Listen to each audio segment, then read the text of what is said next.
Le développement des techniques de yoga et de relaxation à l'école. Objectif, stimuler les facultés d'apprentissage. On va en parler avec vous, Sophie Claque. Bonjour. Bonjour. Vous êtes présidente de l'association Recherche sur le yoga dans l'éducation.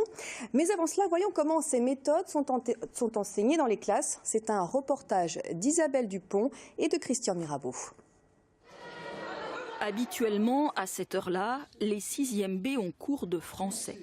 Mais sur l'estrade, un sophrologue a pris la place de leur professeur. Je pouvais presque soulever l'autre côté, ça tient.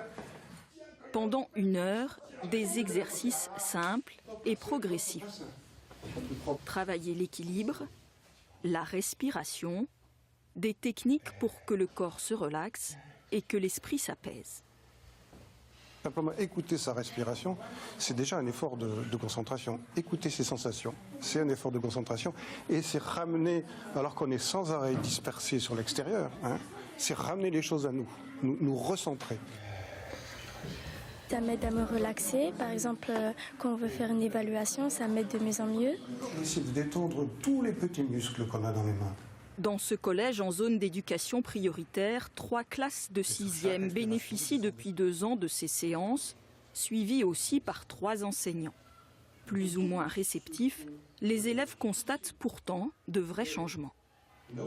Quand tu es énervé, ça part. Quand tu es énervé, ça détend beaucoup. Moi, j'aime bien. Disons que je trouve que ça donne envie de dormir et que ça me donne faim, moi.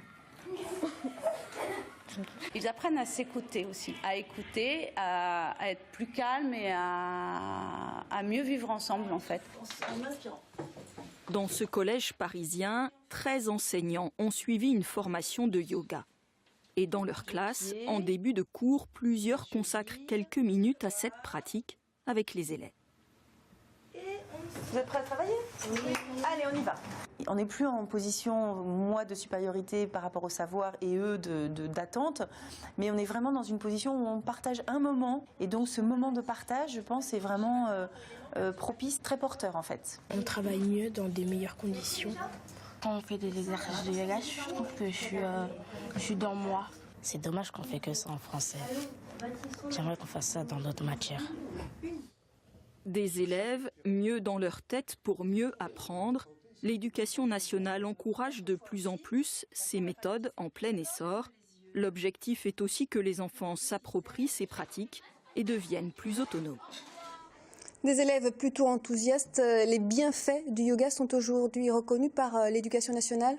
Oui, tout à fait. Notre association est agréée par le ministère de l'Éducation nationale et ça vient bien reconnaître les apports que nous avons au concours de l'enseignement public. Donc ça veut dire que ça veut bien reconnaître l'efficacité que ça a pour aider les enfants à apprendre et à avoir une bonne réussite scolaire. Alors justement, on a vu quelques bienfaits. Ça permet de se concentrer davantage. Alors le yoga en classe a 2 effets principaux. Le premier, c'est effectivement que ça permet de mieux se concentrer. Pourquoi ? Parce que, comme l'expliquait par exemple les enfants dans le reportage, on passe d'une dispersion à, et simplement en portant son attention par exemple sur un document, ou sur une respiration, on va se fermer aux sollicitations externes. Et on sait qu'elles sont nombreuses aujourd'hui avec les tablettes, les portables. C'est vrai qu'effectivement, le digital est un bon destructeur d'attention, mais on a des outils pour apprendre aux enfants à se concentrer. On ne peut pas décréter à un enfant de 3 ans, de 4 ans ou même à un grand de 16-17 ans, concentre-toi. Par contre, on peut lui apprendre à se concentrer, à faire le vide dans sa tête, à se fermer aux sollicitations externes, pour pouvoir se concentrer, par exemple, sur son devoir ou sur un apprentissage qu'il a à faire. Et ça, c'est extrêmement simple. Vous l'avez vu, 5 minutes de posture, quelques respirations, quelques visualisations, et on passe tout de suite d'un état de dispersion à un état de calme. Ça peut aussi aider les enfants hyperactifs à se recentrer. Alors, je pense que là aussi, le yoga, comme la relaxation, c'est pas magique. Que ce soit pour des enfants non hyperactifs ou pour des enfants qui ont des difficultés, que ce soit des difficultés... Ça se développe beaucoup dans les zones sensibles ? Alors, ça se développe beaucoup dans les zones sensibles. Effectivement, souvent, on nous dit le yoga, c'est Boboland. Nous, il faut savoir qu'on travaille surtout dans les zones d'éducation prioritaire et c'est surtout là qu'on est sollicité pour intervenir et pour former les enseignants. Après... c'est des cours qui vont de la maternelle à l'université. J'imagine que les séances d'enseignement sont différentes. Alors, effectivement, nous intervenons de la maternelle jusqu'à l'université. Après, on adapte complètement les techniques. Pour les petits, déjà, il y a des choses qu'on ne fait pas. Je vais vous donner un exemple concret. Un enfant qui n'a pas encore atteint 7-8 ans ne sait pas exécuter une consigne de respiration. Donc, si vous lui dites inspire, expire, vous êtes sûr qu'il va se mettre en hyperventilation. Alors que si vous lui dites souffle sur une bougie, imite le son d'une abeille, tout de suite. Que ce soit ludique. Exactement, il faut que ce soit ludique, il faut que ce soit imagé, il faut que ce soit dans l'imitation, alors que les grands, les adolescents par exemple, eux qui peuvent être assez réticents, si vous leur donnez les explications scientifiques, et il faut savoir qu'aujourd'hui il y a beaucoup d'études qui démontrent les effets physiologiques positifs du yoga sur l'apprentissage. Ça rentre à l'hôpital.